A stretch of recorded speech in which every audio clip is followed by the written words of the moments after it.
Friend, welcome to my YouTube channel studygram 98। मैं पंकज कुमार और आप देख रहे हैं स्टडीग्राम 98। तो आज के इस सेशन में हम केमिस्ट्री जो साइंस की जो सेशन चल रही है क्लास 10th की जो एनसीईआरटी की सीरीज चल रही है, जिसमें हम आज चैप्टर जो सेकंड चल रहा था हमारा जो एसिड बेस और रिसाल्ट जो हम अम्ल क्षार और लवण का जो चैप्टर चल रहा था उसका आज सेकंड पार्ट देखने वाले हैं।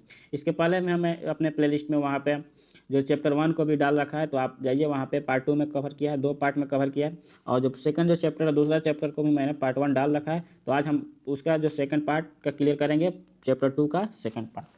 ठीक है, तो आप हमारे चैनल पर नए हैं तो आप चैनल को सब्सक्राइब कीजिए, ठीक है, और बेल आइकन को दबाइए और जो भी आपको नोटिफिकेशन मिलता है, जैसे भी हम वीडियो अपलोड करेंगे आपको नोटिफिकेशन मिलेगा। वीडियो को पूरा अंत तक देखिए और किसी तरह की सजेशन हो तो आप कमेंट बॉक्स में बता सकते हैं। और हमारे प्ले लिस्ट में मैंने इंग्लिश ग्रामर की भी वीडियो डाल रखी है, तो वहाँ पर जाइए देखिए और चैनल को सब्सक्राइब कीजिए। चलिए, वीडियो को कैसा लगा आप कमेंट बॉक्स में ज़रूर बताएं और उसके आगे हम और ही वीडियो को इम्प्रूव करने की कोशिश करेंगे।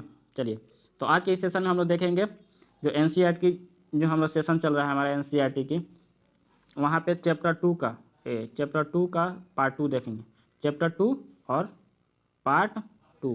अभी जो साइंस की जो सीरीज चल रही है एनसीईआरटी क्लास 10 की हमारा साइंस चल रहा है।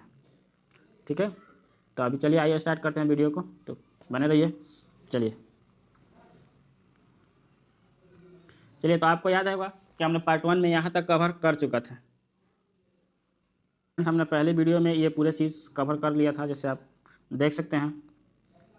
जैसे अम्ल क्षार लवण को भी कवर कर चुके थे। अम्ल क्षार लवण क्या होता है, वो क्षार क्या होते हैं, अम्ल क्या होते हैं, लवण क्या होते हैं, वो किसी के साथ कैसे अभिक्रिया करते हैं, वो सभी को हमने कवर। तो पहले वीडियो में हम वहाँ तक कंप्लीट कर चुके थे। चलिए, तो आज हम यहाँ से शुरू करेंगे। चलिए, तो यहाँ पे देखते हैं कि हमारा जो पहला जो टॉपिक आ रहा है कि अम्ल और क्षार के विलयन कितने प्रबल होते हैं। ठीक है, कोई अम्ल कितना प्रबल है या क्षारक कितना प्रबल है, तो उसके लिए हम यहाँ पे आपको याद होगा कि जो हाइड्रोजन आयन मिल रहा था, हाइड्रोक्साइड आयन मिल रहा था। ठीक है, तो उस चीज़ को कैसे हम डिनोट करेंगे, देखो अम्ल कितना प्रबल है उसके आधार पर हम लोग देखेंगे। चलिए, करा है कि अम्ल क्षारक के सूचकों का उपयोग करके अम्ल और क्षारक में अंतर प्रदर्शित किया सकता है। हमने वहाँ पे पहले जो पार्ट 1 में हम लोग पढ़ा था कि अम्ल क्षारक को पता करने के लिए कोई अम्ल है कि क्षारक है, उसके लिए लिटमस पत्र या बहुत सारा सिंथेसिस जो है उसको मेथिल ऑरेंज और ये सब का भी प्रयोग किए थे, हल्दी का भी सब प्रयोग किए, बहुत सारा प्राकृतिक जो इंडिकेटर उसका भी प्रयोग किए थे। तो यहाँ पे आप देख रहे हैं कि पिछले अध्याय में हमने हाइड्रोजन प्लस और OH माइनस आयनों के विलयनों की सांद्रता कम होना या तनुकरण के बारे में पढ़ा था। क्या हम किसी विलयन में उपस्थित आयनों की संख्या जान सकते हैं? क्या हम ज्ञात कर सकते हैं कि विलयन में अम्ल और क्षारक कितना प्रबल है? ठीक है, कोई अम्ल कितना प्रबल है, जैसे HCl और सल्फ्यूरिक अम्ल, दो अम्ल दे दिए, हाइड्रोक्लोरिक अम्ल और सल्फ्यूरिक, कौन ज़्यादा प्रबल है, तो इसकी गणना हम कैसे करेंगे, वही चीज़ अभी हम देखने वाले हैं। करें कि जानने के लिए हम सार्वत्रिक सूचक जो अनेक सूचकों का मिश्रण होता है, सार्वत्रिक सूचक यूनिवर्सल जो इंडिकेटर होता है उसका जो बहुत सारे सूचकों का मिश्रण होता है का उपयोग करके ज्ञात कर सकते हैं। कैसे ज्ञात करेंगे? सार्वत्रिक सूचक किसी विलयन में हाइड्रोजन आयन के विभिन्न सांद्रता को विभिन्न रंगों में प्रदर्शित करते हैं। करें किसी विलयन में उपस्थित हाइड्रोजन आयन की सांद्रता ज्ञात करने के लिए एक स्केल विकसित किया गया जिसे पीएच स्केल कहते हैं। और इसके माध्यम से कोई अम्ल या क्षारक कितना प्रबल है, कितना स्ट्रांग है, उसके लिए हम क्या किससे यूज करते हैं? पीएच स्केल से। पीएच स्केल, इस पीएच स्केल में पी पुंसास पोटेंस जो एक जर्मन भाषा का शब्द जिसका होता है शक्ति, यानी पीएच स्केल में सामान्यतः क्या होता है हमको, जैसे इस समझते हैं कि पावर ऑफ हाइड्रोजन आयन या हाइड्रोक्साइड आयन समझ सकते हैं। ये हमारा जो जर्मन शब्द जो लिया गया वहाँ से पोटेंस। ठीक है, तो इसको आगे हम देखते हैं और हमारा क्या कह रहा है।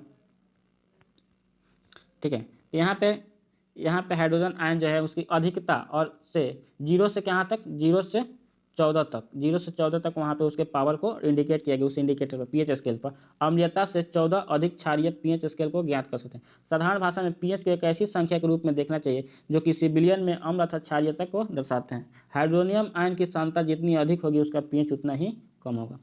कराएं कि हाइड्रोनियम आयन को वो भी जितना अधिक होगा उसका पीएच क्या होगा, उतना ही कम होगा। जिसका पीएच जितना ही कम होगा उतना ही क्या होगा, अम्लीय होगा। अभी आपको चित्र में दिखाई देगा। कह रहा है किसी भी उदासीन विलयन के पीएच का मान 7 होगा। यदि पीएच स्केल में किसी विलयन का 7 से कम है तो वो अम्लीय होगा। 7 से कम जो अगर पीएच मान है तो वो क्या होगा, अम्लीय। 7 है तो उदासीन, मतलब ना तो अम्लीय है ना तो क्षारीय, और 7 से ज्यादा है तो हमारा हो जाएगा, हमारा 7 से अगर ज्यादा है तो हमारा हो जाएगा क्या हो जाएगा, क्षारीय। इस चीज को आपको याद रखना है। चलिए, इसी चीज को यहाँ पर दर्शाया गया है। करा है कह रहा है कि किसी विलयन में उदासीन विलयन पीएच का मान अगर 7 होता है, उदासीन विलयन का पीएच मान कितना होता है 7 होगा। यदि पीएच स्केल में किसी विलयन का 7 से कम है, मान क्या है 7 से अगर कम है तो वो क्या होगा अम्लीय होगा। और पीएच का मान 7 से अधिक 14 तक बढ़ता है तो विलयन क्या होगा OH माइनस की सांद्रता में वृद्धि हो गया। OH माइनस वाली सांद्रता जो हाइड्रोक्साइड आयन है उसकी सांद्रता में वृद्धि होगी, अर्थात यह क्षार की शक्ति बढ़ रही है। अतः पीएच सर्वाधिक सूचक और भारित पेपर द्वारा ज्ञात किया था। इस चीज़ को आपको यहाँ पे दिखाया गया। यहाँ पे आपको डायग्राम दिख रहा है, इसमें आप देख सकते हैं। यहाँ पे आपको इंडिकेट किया गया, ये हमारा क्या है 7 का लाइन है, ठीक है। यहाँ से इधर क्या आता है, इधर इधर आने पे क्या होगा 7 से यहाँ पे 0, यहाँ पे 7 और यहाँ पे 14 है। तो जैसे इधर आएगा यहाँ पे जैसे 7 0 1 2 3 जैसे हो गए तो ये इधर क्या है अम्लीय है, अम्लीय है। कोई विलयन का जितना पीएच मान वैल्यू कम होगा वो कितना उतना ही कड़वा अम्ल होगा, और जैसे जिसका पीएच मान जितना ही अधिक होगा उतना ही क्या होगा वो क्षारीय होगा, ठीक है। यहाँ पे हाइड्रोजन आयन की सांद्रता मिलती है। यहाँ पे हाइड्रोजन आयन क्या होता है, जैसे हाइड्रोजन आयन बढ़ेगा तो अम्ल की अम्लीयता क्या होगी बढ़ेगी। और यहाँ पे हाइड्रोनियम आयन की सांद्रता में कमी होगी, हाइड्रोजन आयन की सांद्रता में कमी होगी। यहाँ पे जैसे कम होगा हाइड्रोजन आयन कम होगा तो हाइड्रोनियम आयन हाइड्रोक्साइड आयन क्या होगा वो बढ़ेगा, OH माइनस वाला बढ़ेगा। यहाँ पे देख रहे हैं कि H प्लस वाला बढ़ रहा है, यहाँ पे OH माइनस वाला बढ़ रहा है। तो OH माइनस वाला हाइड्रोक्साइड आयन बढ़ेगा तो वो उतना ज़्यादा क्षारीय होगा, और हाइड्रोजन आयन बढ़ेगा तो उतना ज़्यादा वो अम्लीय होगा। इस चीज़ को आपको ध्यान रखना, बहुत ही इंपॉर्टेंट यहाँ से क्वेश्चन एराइज होते हैं किसी भी कॉम्पिटेटिव एग्जाम में के लिए भी, बहुत सा मतलब बहुत ही इंपॉर्टेंट पॉइंट हो जाता है। चलिए इसके बाद यहाँ पे थोड़ा सा आपको एक चार्ट दिया गया है, इसमें आपको अपने से क्या करना है पीएच पत्र का रंग लेना है, उसमें पीएच का मान पदार्थ की प्रकृति के बारे में आपको खुद से क्या करना है, इसको पीएच लेकर आपको देखना है। चलिए आपको खुद जांच करना है।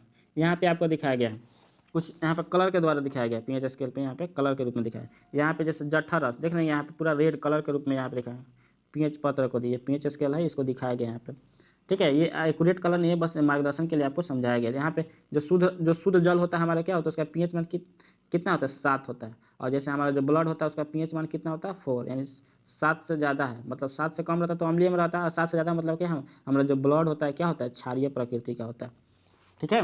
तो 7 से, क्योंकि उसका पीएच मान 7.4 है तो 7 से ज़्यादा है। वहाँ पे मिल्क ऑफ मैग्नीशिया उसका 10 है, सोडियम हाइड्रोक्साइड उसका 14 है, मतलब सबसे क्षारीय है यही 14 तक। और जैसे इधर देख रहे हैं यहाँ पे जैसे आते हैं हमारे क्या पीएच का वैल्यू 1 2 3 5 6 4 3 2 1 ये घटते आ रहे। तो यहाँ पे जैसे नींबू का रस क्या होता है लगभग 2.2 होता है इसका पीएच, और उससे भी ज़्यादा हमारा जो पेट का जो जठर रस होता है वो हमारा 1.2 है, मतलब ये क्या और ज़्यादा अम्लीय होता है। तो इस तरह से आप देख सकते हैं। और जितने सारे बहुत सारी चीज़ें हैं जिनके आपको पीएच वैल्यू आपको याद रखना है, जो एग्जाम के पॉइंट ऑफ व्यू से बहुत ही इंपॉर्टेंट है।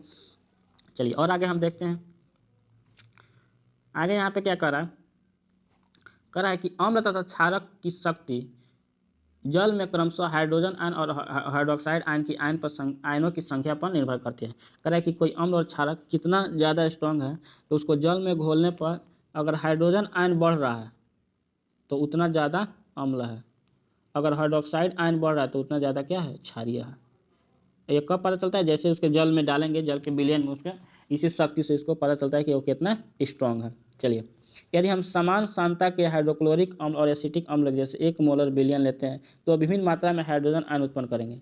अधिक संख्या H प्लस आयन उत्पन्न करने वाले अधिक प्रबल होंगे, अम्ल कहलाते हैं। कह रहे हैं कि अगर सेम मात्रा में 2 अम्ल ले लें, हाइड्रोक्लोरिक अम्ल और एसिटिक अम्ल ले लें, और समान मात्रा में 1 मोल जो मात्रा अगर उसका लेते हैं समान मात्रा में, उसको समान जल में डालें तो कौन कितना ज़्यादा आयन उत्पन्न करेगा, जो ज़्यादा हाइड्रोजन आयन उत्पन्न होगा तो उन दोनों में से क्या होगा ज़्यादा अम्लीय होगा, यानी प्रबल अम्ल होगा। मतलब जो ज़्यादा समान आयतन में जो ज़्यादा हाइड्रोजन आयन उत्पन्न करेगा वो हमारा क्या होगा प्रबल अम्ल होगा, जबकि कम हाइड्रोजन आयन उत्पन्न करने वाला क्या होगा दुर्बल अम्ल होगा, जो ज़्यादा करेगा वो प्रबल अम्ल होगा, ठीक है।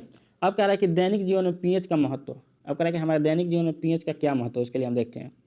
यहाँ पे क्या कह रहा है, कह रहा है कि क्या पौधे और पशु पीएच के प्रति संवेदनशील होते हैं, क्या पौधे और जो पशु पक्षी है वो उनके जीवन में पीएच वैल्यू का कुछ यह है, पीएच मान का कुछ है। तो इसे देखते हैं कि हमारा शरीर, अभी हम बात किए थे हम अपने शरीर, हमारा शरीर 7 से 7.8 पीएच परास के बीच में कार्य करता है। हमारा जो खुद बॉडी है 7 से लेकर 7.8 के बीच कार्य करता है। जैसे आपको अभी बताए थे कि जो हमारा ब्लड का जो होता है 7.4 होता है, ठीक है 7.4 होता है।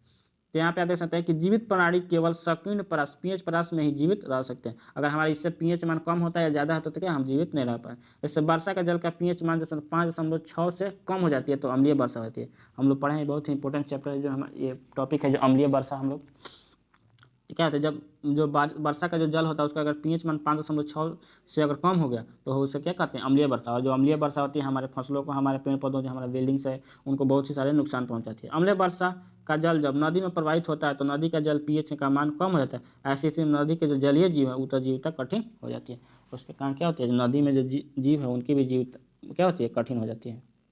तो ठीक है, आगे देखिए यहाँ पे कुछ चीज दिया है बॉक्स में कि दूसरे ग्रहों में अम्ल पदार्थ, कह रहा है कि शुक्र का वायुमंडल सल्फ्यूरिक अम्ल के मोटे श्वेत और पीले बादलों से बना हुआ है। अब देखिए शुक्र ग्रह पर क्या है, हमारा सल्फ्यूरिक अम्ल का पूरा मोटा बादल बना हुआ। आगे क्या करा कि आपके बगीचे में मिट्टी का पीएच क्या है, आपको कुछ क्रियाकलाप यहाँ पे दिया गया, क्रियाकलाप देख लेंगे, कर लेंगे।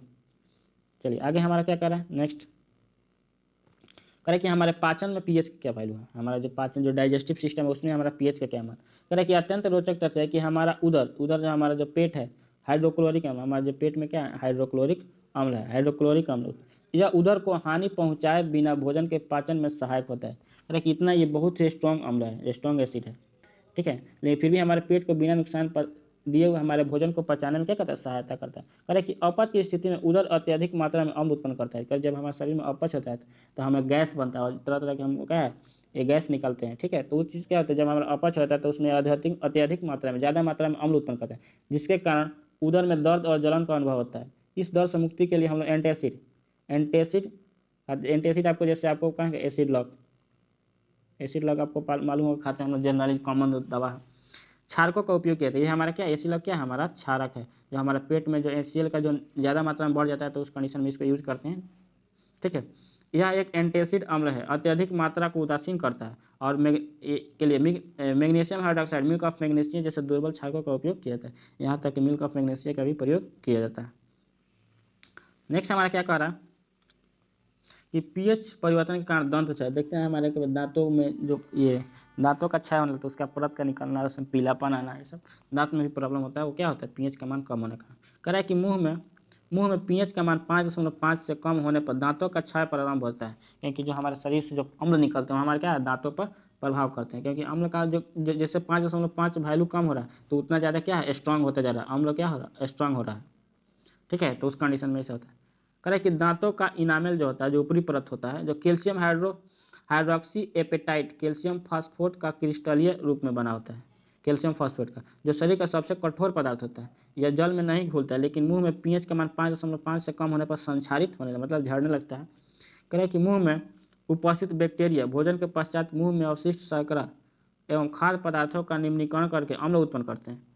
भोजन के बाद मुंह साफ करने से इसके बचाव किया जा सकता है। मुंह की सफाई के लिए क्षारकीय दंत मंजन का उपयोग किया जाता है। जैसे मुंह हम लोग साफ करते हैं वो क्या होता है, क्षारक प्रकृति का होता है। जो हमारा कोलगेट या जो भी हम लोग मुंह धोने के लिए मंजन यूज करते हैं वो सभी क्या होता है, क्षारकीय प्रकृति होता है। क्योंकि हमारे जो मुंह में जो बनते हैं अम्ल बन रहा है, जो दंत क्षय दांतों के क्षय होने से बचाने के लिए क्या हो, वो क्षारक जाएगा तो हमारे मुंह में जो भी अम्ल बना होगा उसको क्या करेगा, उदासीन कर देगा। अभी हम लोग पढ़े थे कि जब भी हम अम्ल और क्षार की अभिक्रिया कराते हैं क्या होता है, उदासीन होता है, लवण की प्राप्ति होती है। कह रहा है कि करने से अम्ल की अधिक मात्रा को उदासीन किया जा सकता है, जिससे परिणाम स्वरूप दंत क्षय को रोका जा सकता है। तो इस तरह से आप देख सकते हैं जो हम कोलगेट यूज करते हैं हमारे दंत क्षय में सब क्या है, पीएच वैल्यू का कितना महत्व है।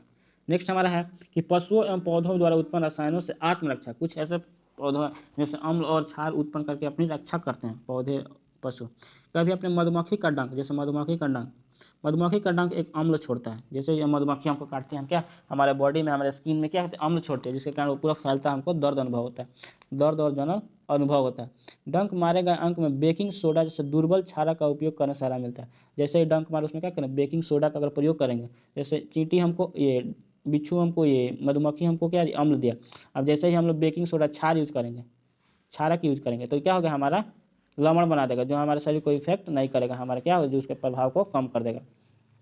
उसी के कारण क्या करते हैं, नेटर और क्षारक के रूप में किसका प्रयोग करते हैं, जैसे बेकिंग सोडा भोजन बनाने में जो हम लोग सोडा डालते हैं। लेकिन नेटल डंक वाले बाल मेथेनाइल अम्ल छोड़ते हैं। जैसे नेटल होते हैं कुछ ऐसे पौधे डंक वाले बाल मेथेनोइक अम्ल छोड़ जाते हैं, जिसके कारण जलन वाले दर्द का अनुभव होता है, ठीक है। उसके अलावा आप देख सकते हैं कि प्रकृति में कुछ ऐसे विकल्प हैं, ठीक है। प्राकृतिक उदासीनीकरण के विकल्प देती है। प्राकृतिक में भी क्या है, अगर प्राकृतिक जीवों से हमको ऐसा चीज मिल रहा है तो उसके बचाव के लिए भी हमें प्राकृतिक कुछ ना कुछ चीज दे। जैसे प्राकृतिक उदासीन के विकल्प देती है, जैसे नेटल एक शाकीय पौधा है, जैसे नेटल है एक शाकीय पौधा, जंगल में उपजता है। इसके पत्तों में डंक नुमा बाल होते हैं, अगर गलती से छू जाए तो डंक जैसा दर्द होता है। इन बालों से मेथनोइक अम्ल का स्राव होने के कारण यह दर्द होता है। पारंपरिक तौर पर इसका इलाज डंक वाले स्थान पर डॉक एक पौधा, डॉक पौधा के पत्ती रगड़कर किए थे। ये पौधे अधिकतर नेटल के पास से पैदा होते हैं, क्योंकि डॉक पौधे की प्रकृति का अनुमान लगा सकते हैं। अब आप जान गए होंगे कि अगली बार पहाड़ों पर चढ़ते हुए गलती से नेटल का पौधा छू जाने पर आपको क्या करना होगा। ठीक है, ऐसा पारंपरिक इलाज जाने के डंक लगने पर प्रभावी हो। ठीक है, तो आपको जैसे ही अगर नेटल का डंक लगे तो आपको क्या है, डॉक को पत्तियों को आपको रगड़ना है। चलिए आगे हमारा क्या कर रहा है,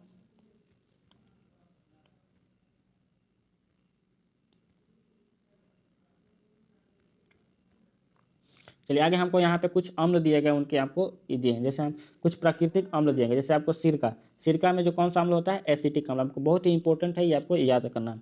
संतरा जो खाते हैं उसमें सिट्रिक अम्ल होता है। इमली में हमारा कौन सा, टार्टारिक अम्ल होता है। टमाटर में कौन सा होता है, ऑक्जेलिक अम्ल होता है। प्राकृतिक स्रोत है, जैसे खट्टा दूध में क्या होता है, हमारा लैक्टिक अम्ल होता है। नींबू में कौन सा, सिट्रिक अम्ल। चींटी में मेथनोइक अम्ल। नेटल के डंक में मेथनोइक अम्ल। ठीक है, तो ये सारी चीज़ों को आपको इंपॉर्टेंट है, आपको याद करना है। ठीक है, चलिए अब आपसे कि लवणों के बारे में कुछ अधिक जानकारी करें, कि लवण के संबंध में कुछ और जानकारी हम ले लेते हैं। जैसे यहाँ पे आप करें कि लवण के संबंध में अधिक जानकारी। ठीक है, अब जी लवण परिवार मतलब लवण का क्या क्या कौन सा ग्रुप है, उनका कहाँ कहाँ यूज है, उसके बारे में और थोड़ा सा हमको देखना है। चलिए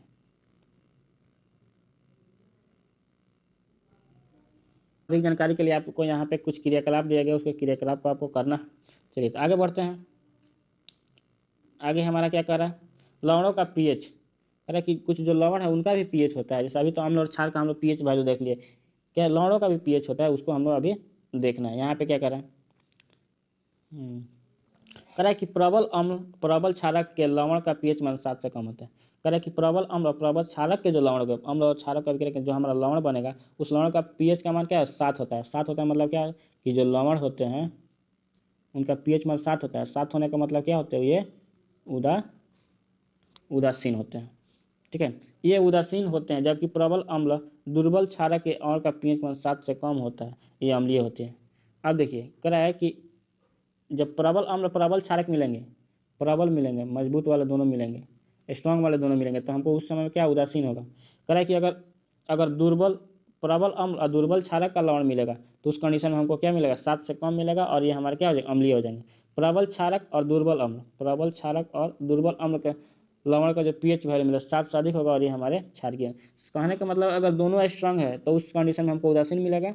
अगर अम्ल प्रबल है तो उस कंडीशन में जो भी हमारा जो लवण बनेगा वो भी अम्लीय होगा। अगर क्षारक प्रबल है तो जो भी हमारा लवण बनेगा हमारा क्या, क्षारकीय होगा। मतलब जिसकी मात्रा अधिक होगी, क्योंकि वो जितना मात्रा होगा उतना ही मात्रा को ना उदासीन करेगा, बाकी मात्रा हमारा उसका प्रभाव देगा। तो जब प्रबल अम्ल का अभिक्रिया कराएंगे तो प्रबल अम्लीय बनेगा, अब प्रबल क्षारक का अभिक्रिया कराएंगे तो वो क्षारकीय मिलेगा। इस तरह से आपको ध्यान रखना है। इसको एक बार और देख लेना, अच्छे से समझ लेना। नेक्स्ट हमारा क्या है कि साधारण नमक से रसायन। कह रहा है कि साधारण नमक जो है, साधारण नमक क्या है, एक तरह का हमारा लवण है, नमक है। ठीक है, जो सोडियम क्लोराइड होता है। चलिए यहाँ पे आपको दिखा रहा है, कह रहा है साधारण नमक से रसायन। कह रहा है कि आप जानते हैं कि हाइड्रोक्लोरिक अम्ल सोडियम हाइड्रोक्साइड के विलयन की अभिक्रिया से उत्पन्न लवण को सोडियम क्लोराइड कहते हैं। कि जैसे कह जैसे HCl और सोडियम हाइड्रोक्साइड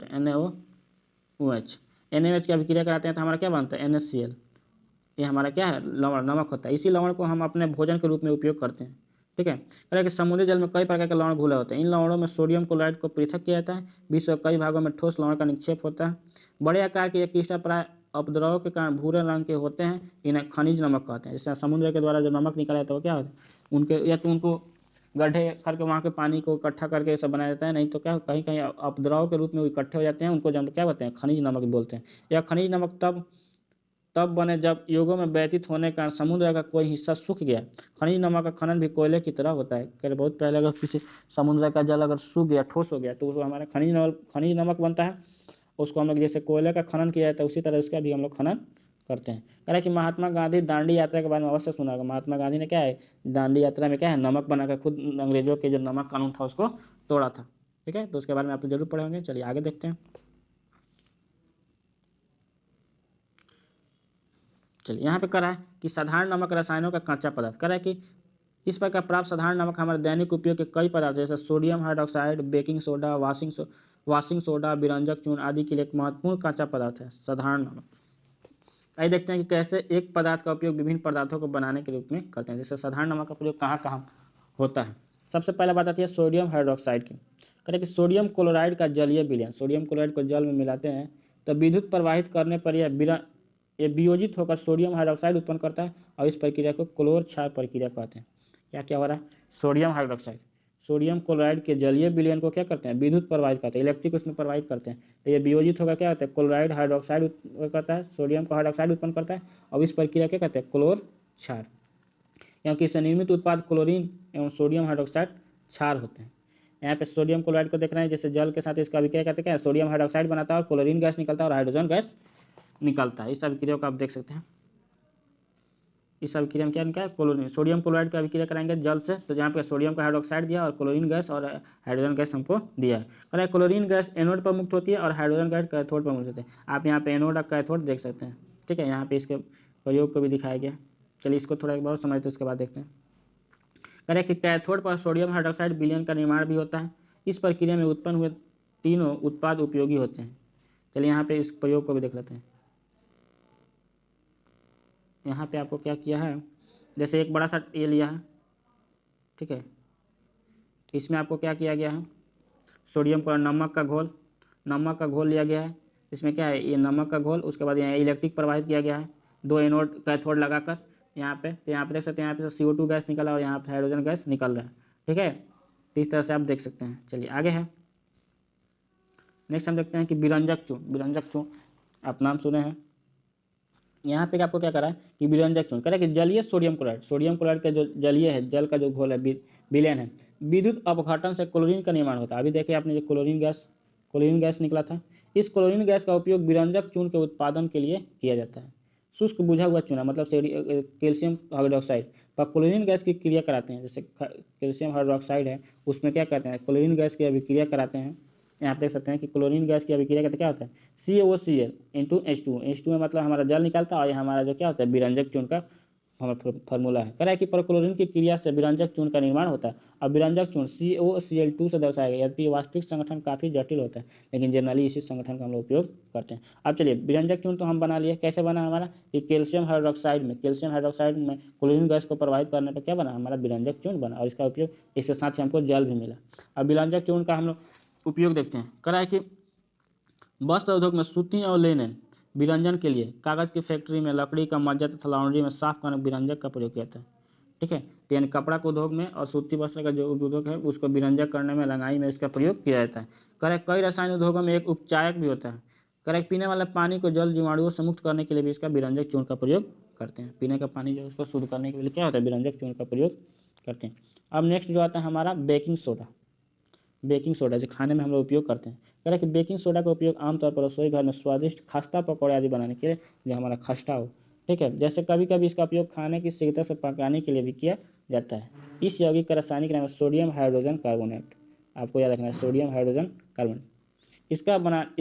इसको बनाने में सोडियम क्लोराइड का उपयोग किया जाता है, जो मूल पदार्थ के रूप में किया जाता है। यहाँ पे देख सकते हैं sodium chloride NaCl plus H2O plus CO2 plus NH3, ये चार चीज़ों का अभिक्रिया करते हैं। जल है, यहाँ पर कार्बन डाइऑक्साइड है और प्लस NH3 अमोनिया क्लोराइड है, अमोनिया गैस है। यहाँ पे CO2 और H2O, जल, कार्बन डाइऑक्साइड और अमोनिया, तीनों को जब नमक के साथ अभिक्रिया कराते हैं तो हमारा क्या मिलता है, अमोनियम क्लोराइड मिलता है, NH4Cl मिलता है प्लस सोडियम हाइड्रोजन कार्बोनेट। यहाँ पर ammonium chloride, sodium hydrogen carbonate, ये हमारा क्या होता है, बेकिंग सोडा होता है। ठीक है, तो आप देख सकते हैं कैसे बना सकते हैं सोडियम हाइड्रोजन कार्बोनेट को। NaCl सोडियम क्लोराइड नमक प्लस जल plus carbon dioxide plus ammonia gas, यानी नमक, जल और कार्बन डाइऑक्साइड के साथ जब अमोनिया गैस का अभिक्रिया कराएंगे तो हमको अमोनियम क्लोराइड मिलेगा और प्लस सोडियम हाइड्रोजन कार्बोनेट मिल जाएगा। चलिए आगे हम बात करेंगे। करें कि क्या आपने सोडियम हाइड्रोजन कार्बोनेट के pH का मान की जांच की थी। हम लोग देखे थे जब pH वैल्यू पढ़ रहे थे, तो यहाँ पर असंबंध स्थापित करते हैं। उसमें क्या देखा था आपको, इसके उपयोग से एक अम्ल की उदासीन करने में किया जाता है। यह एक दुर्बल असंक्षारक क्षारीय लवण है। खाना पकाते समय इसे गर्म करना अपनी अभिक्रिया होती है। जैसे इसको गर्म करते हैं सोडियम हाइड्रोजन कार्बोनेट यानी बेकिंग सोडा को जैसे गर्म करते हैं, उसमें क्या होता है, सोडियम कार्बोनेट और प्लस जल और CO2 गैस निकलता है। यहाँ पे कह रहा है कि सोडियम हाइड्रोजन कार्बोनेट का उपयोग हमारे घरों में अनेक प्रकार से भी किया जाता है। बेकिंग सोडा का प्रयोग हम लोग कैसे करते हैं अभी देख लेते हैं।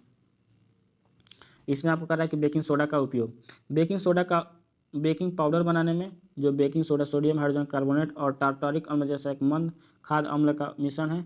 जबकि बेकिंग पाउडर को गर्म किया जाता है तो जल में मिलाया जाता है तो निम्न अभिक्रिया होती है। जैसे इसको जल में इसको मिलाएंगे, किसी अम्ल से हाइड्रोजन आयन लेगा तो क्या बनाएगा, हमको क्या CO2 गैस देगा और H2O देगा, अम्ल के साथ सोडियम का लवण भी देगा।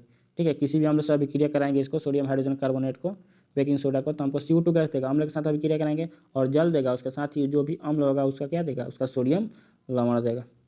ठीक है, यहाँ तक कोई दिक्कत नहीं होना चाहिए। चलिए नेक्स्ट हम देखते हैं। नेक्स्ट हमारा जो टॉपिक रहेगा, कह रहा है कि इस अभिक्रिया में, अभी जो अभिक्रिया देखिए उसमें क्या था कि उत्पन्न कार्बन डाइऑक्साइड के द्वारा पाव, रोटी या खेत खमीर उठाया जाता है, फूल कर उभर जाता है, इससे मुलायम और स्पंजी होता है। जैसे बेकिंग सोडा हम लोग घरों में यूज करते हैं। ठीक है, उस कंडीशन में आप देखिए, हमारा इसका सेकंड जो यूज है क्या है, सोडियम हाइड्रोजन कार्बोनेट भी एक एंटासिड के रूप में संगठक है। जब हमारे पेट में जो अम्लीय बढ़ता है तो उसका हम लोग उपयोग करने से क्या होता है, पेट का जो अम्लीयता खत्म हो जाए, क्योंकि क्षारीय होने के कारण ये पेट में अम्ल की अधिकता को उदासीन करके राहत पहुंचाता है। ठीक है, फिर थर्ड इसका उपयोग है कि उपयोग सोडा अम्ल अग्निशामक में भी किया जाता है। अग्निशामक जो होता है जो आग बुझाने के लिए, उसमें CO2 गैस उत्पन्न करता है जो क्या आग बुझाने में उत्पन्न होता है, इसके उपयोग में अग्निशामन में भी करते हैं हम लोग। अरे धोने का सोडा, अब धोने का सोडा हम लोग वॉशिंग सोडा बोलते हैं। इसमें क्या होता है कि Na2CO3 + 10H2O धोने का सोडा एक अन्य रासायनिक है, सोडियम क्लोराइड से इसको प्राप्त किया जाता है। कह रहे कि बेकिंग सोडा को गर्म करके सोडियम कार्बोनेट प्राप्त किया जा सकता है। सोडियम कार्बोनेट के पुनः क्रिस्टलीकरण से धोवन सोडा का प्रयोग प्राप्त होता है।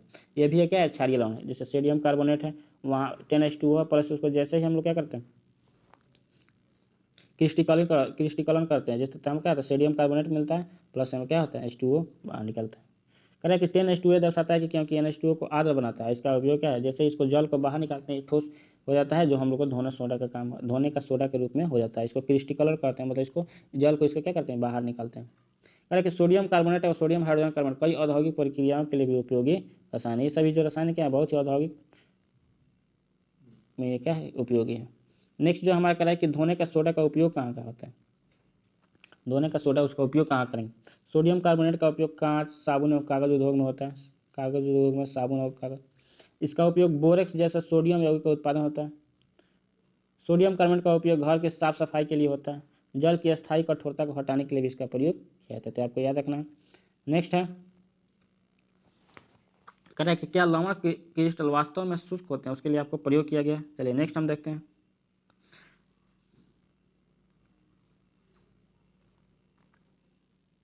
कह रहा है कि शुष्क दिखने वाले कॉपर सल्फेट क्रिस्टल में क्रिस्टल का जल होता है। जब हम क्रिस्टल को गर्म करते हैं तो यह जल हट जाता है और लवण का रंग श्वेत हो जाता है। यदि आप क्रिस्टल को पुनः जल में भिगोते हैं तो क्रिस्टल का रंग नीला हो जाता है।